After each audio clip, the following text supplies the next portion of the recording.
y'all, and welcome back to my channel.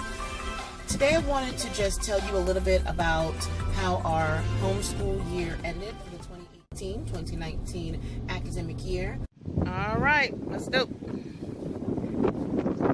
At the library. Come on, come on, come on. It's windy outside. Hey, get that paper from me. My paper, my paper. That was close. Thank you for getting my book. Not my book, my papers. Whew.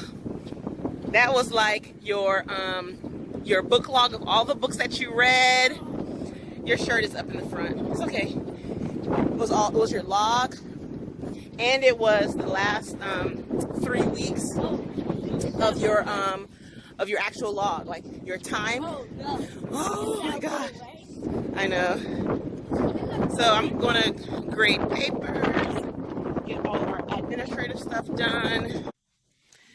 We are here at the library. We're doing some work here.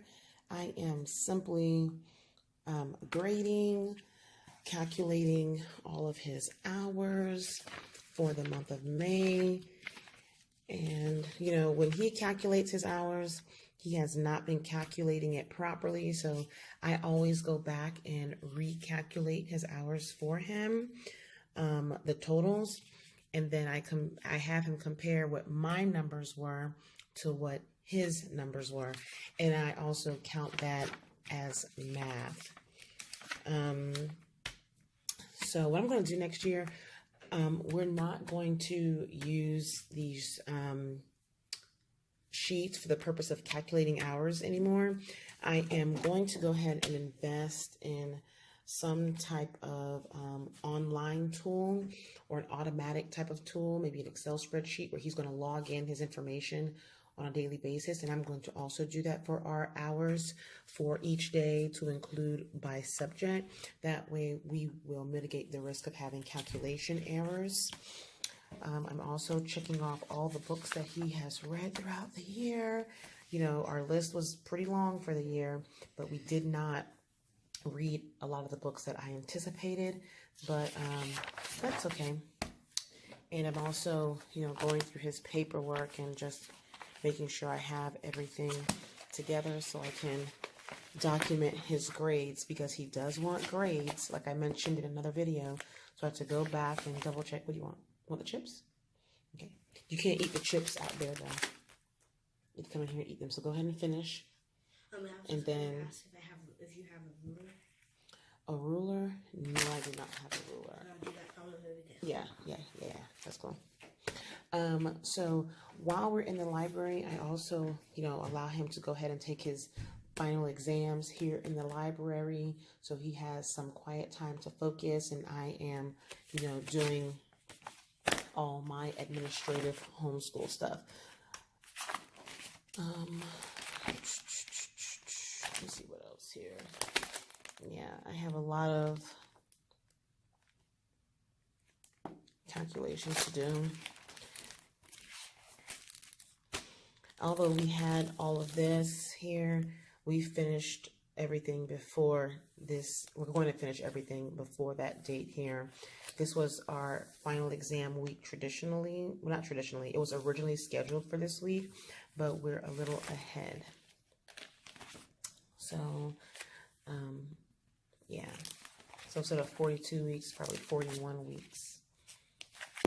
And this is what we're doing for the month of June. We kind of scheduled it out. He has the entire month of June off because that's his birthday month, but he is still going to do his daily activities. So on a daily basis, regardless if we are, you know, doing anything that's schooly or if he's on a vacation or whatever, on a daily basis, he has to do Bible devotionals and his daily Bible devotionals, and he has to do CNN 10 for current events. And on Fridays, he does current events via vocabulary. For the month of June, he's still required to do those daily things, although, you know, it's his off month.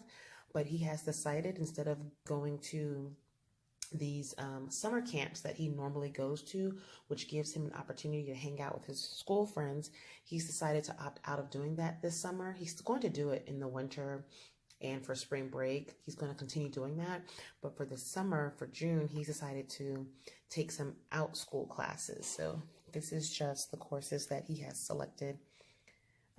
A Minecraft club course, a manga drawing course, an anime drawing course, a kitchen science course. He will be doing a math course. So math is something we do every day too, regardless of if we're in session or not. He's going to do 30 minutes to an hour of math. So he's going to take an online math course.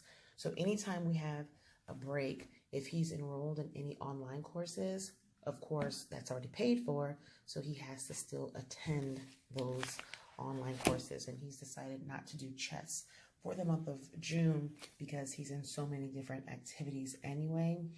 And he's also in a book club. So his book club continues. It's every Friday. It's an online book club. So like I just mentioned, even if he is off on vacation, if he is registered for any online courses and they happen to occur during those breaks, he still must attend. So let me go ahead and finish up all of my administrative stuff.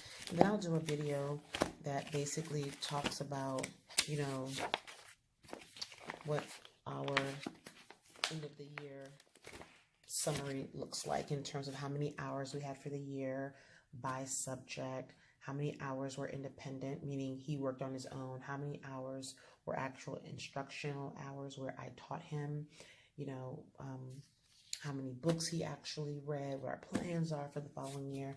I'll do a video on that. Yeah. I'm driving, as you can see. I'm always driving. I'm always in my car. So I may not be looking at you directly. Please forgive me. But I need to be safe. And safe is probably simply not recording and driving, right? But hey, as long as my eyes are on the road and I am focused, I am good to go. But we ended our homeschool year, I would say, the second, maybe the third week in May.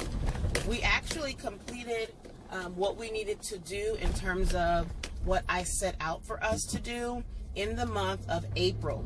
Did we hit every single thing that I planned on, you know, talking about? Absolutely not. But we hit, I would say, about 80% of what I actually planned out for the year. Will I move those items that we did not do? Will I move it to next year? Just depends. If, you know, if it makes sense for me to do it, and if it's something that is a prerequisite of something else I'm going to bring in, then absolutely yes. But if it's not a prerequisite and it was, you know, just providing information or just providing some knowledge or just learning about something cool, I may not do it. But I will, you know, keep it to the side. And if my son decides to do some self-directed learning, I can pull from that, or we may just, you know, exit all the way and just not do it. When I do my lesson plans, I not only focus on, you know, math and science and history and, you know, writing and the main subjects, but I also like to do a lot of enrichment and life skills and electives. So we didn't get to all of those things, but I would say in our language arts curriculum, which was Shirley Method Level 6, we got through everything. For our math, as I stated in a previous video, we stopped towards the end of Saxon Math 7-6, and then we jumped into some online learning for some middle school math. So all of the topics that I wanted to touch on, we got to do that. For science, everything that I wanted to do for science, we completed. For social studies, we did not get to touch, I would say 50% of the things that I wanted to do. We did not have an opportunity to do it, and that's because the things that we were doing in geography and in social studies captured my son's attention so much that we stuck with that and we went deeper than what I originally planned. For social studies, the topics that we did not cover, absolutely, we're going to touch bases on those in the upcoming school year, because I was going to dive deeper anyway into those topics. And I will, if I have not already done so, drop a video that talks to you about how I plan my social studies. My social studies is very involved. I build my own curriculum. I have, textbooks, and I have literature, and I have a thought process on how I want it laid out, but I use all that information and pick and choose and pull from here or there, like a hodgepodge of resources and supplements, in order to create the feast or the full plate that I want my son to feed off of. Okay? Ooh, a Canes. We will start back up with our schooling for the 2019-2020 school year on July 3rd. So after our exam week, he will have, the rest of the month of May to do whatever he wants. Graduation is scheduled for the 31st of May, and his birthday is on the 1st, or on the 1st of June. So our year was, I would say, pretty successful. We met the majority of what we set out to do. I also did like a little exit interview with him, where he basically answers a few questions in regards to how he felt about homeschool, what was his favorite subject, least favorite subject, why, what is something that he learned that really stuck with him, is there anything new that he learned to do, does he feel as though the family dynamics shifted in any way because we homeschooled, what is it about school, traditional school, that we don't have within our homeschool that he misses? Why? What are some things that he wants me to change up or institute within our home education for the following year? What topics or subjects does he want to bring in or discuss or dive deeper into for the next school year? Does he have any expectations for next school year, being that he's going to the 6th grade? He's considered a middle schooler now. Does that change anything? So I did a little exit interview with all of those types of questions, and I will ask him if he's okay with me sharing that information with you guys.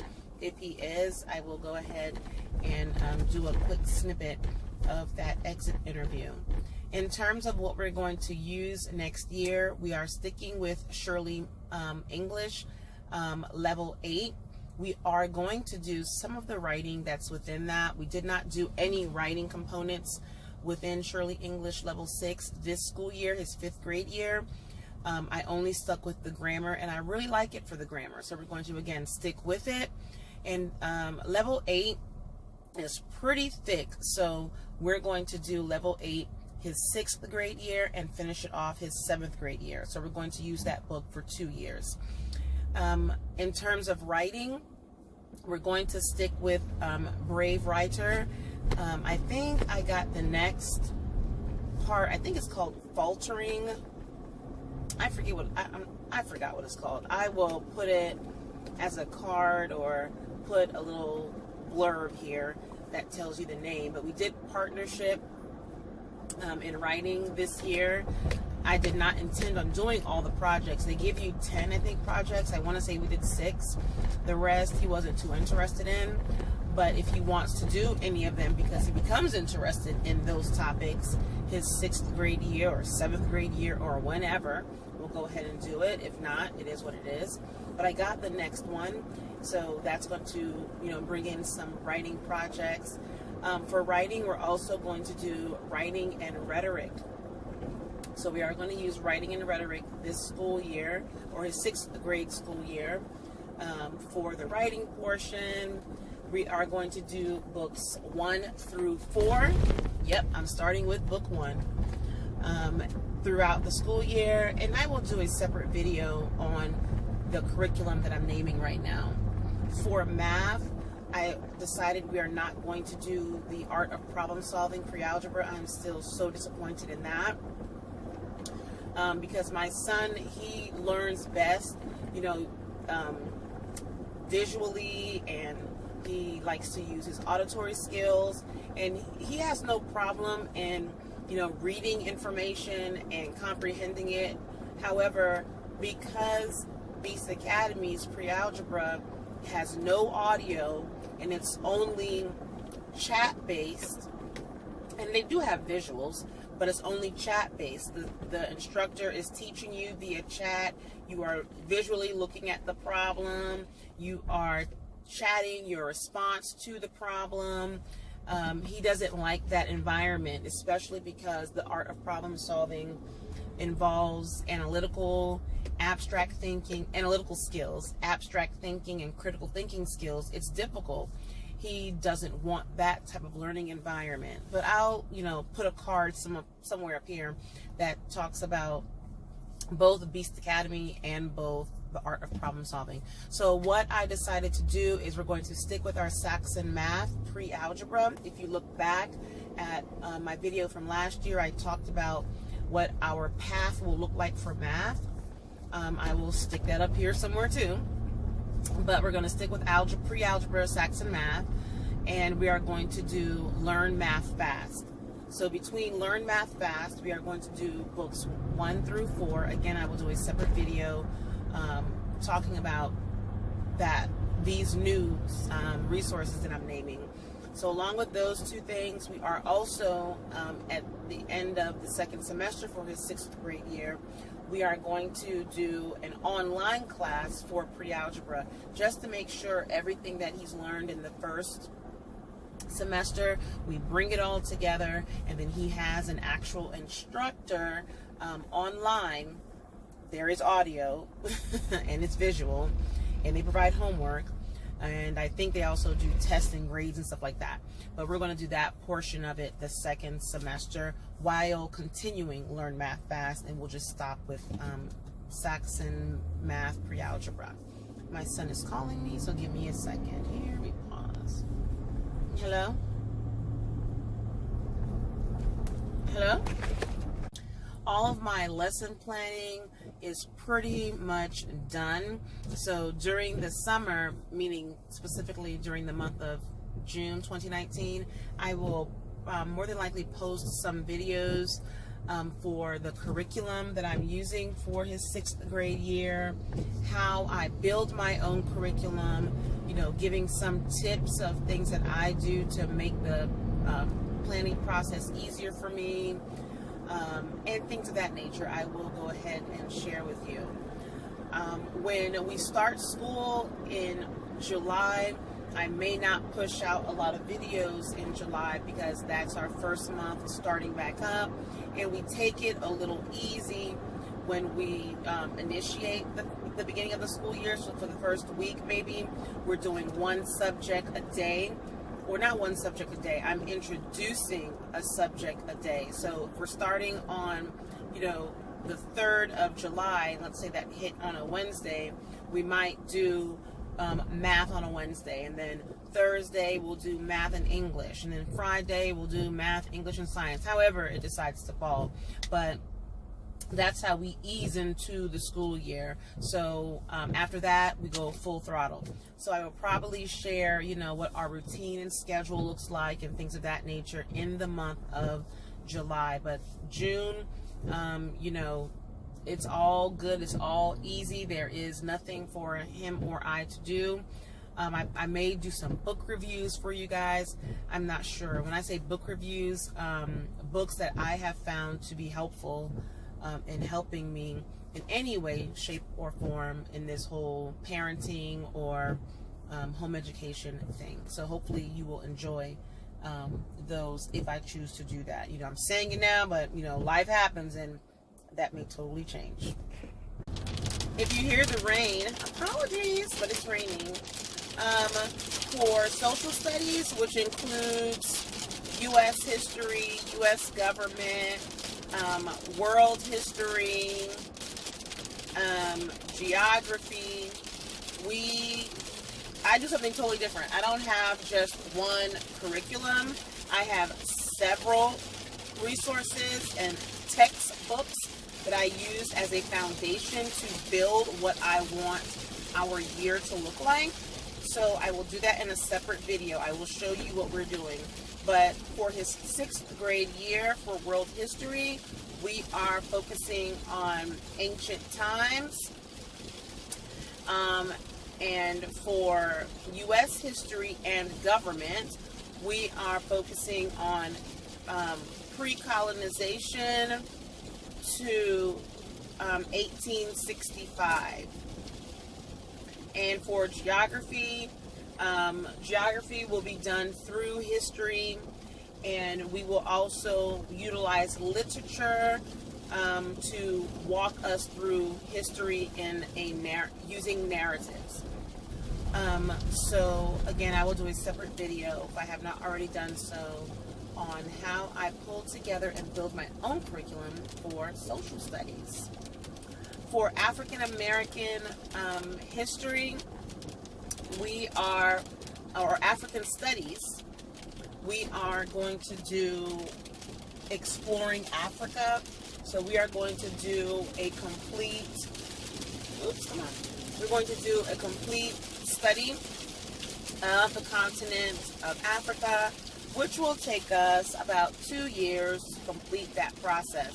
But again, I will do a separate video on how I build my own curriculum and lessons for our African/African American studies. For our global citizenship, I throw that in to our social studies. And global citizenship for us is basically non-European, non-African or African American history. That goes in one pile together because I want my son to have a rich understanding of other cultures, ethnicities, and backgrounds of people that don't look like him and who are not European. Okay, let me see what else. For enrichment and for electives, we do a lot. My focus on electives next school year will be personal finance, which we did this year, but it's going to be, we're diving in a bit deeper. For the 6th grade year, we're doing study skills. We're doing a lot of character building and professional development, research skills, and a lot more of logic and rhetoric. We did logic this year. My son absolutely loved that Fallacy Detectives book. We did not finish it because we just dived deep into the different things that we spoke about. So if we were talking about a particular fallacy, I not only discussed what was in that Fallacy Detective book, but I brought in videos, we watched speeches and commercials, and we talked about it, and I had him do his own commercial, and I had to guess, what fallacy he was doing. We recorded some stuff. It was just awesome. He loves it. So we are going to dive a lot deeper in the 6th grade and beyond for rhetoric and logic. And the reason why I want to do writing and rhetoric is because it will help him do the written portion of what we're learning a lot better. It will bring in some analysis, critical thinking, some probing, some Socratic questioning. It will just allow us to pull the writing in what we're doing on that side. So that's it, guys. If you have any questions for me, leave them in the comment box below. And as always, you be blessed and make it a great day. Bye.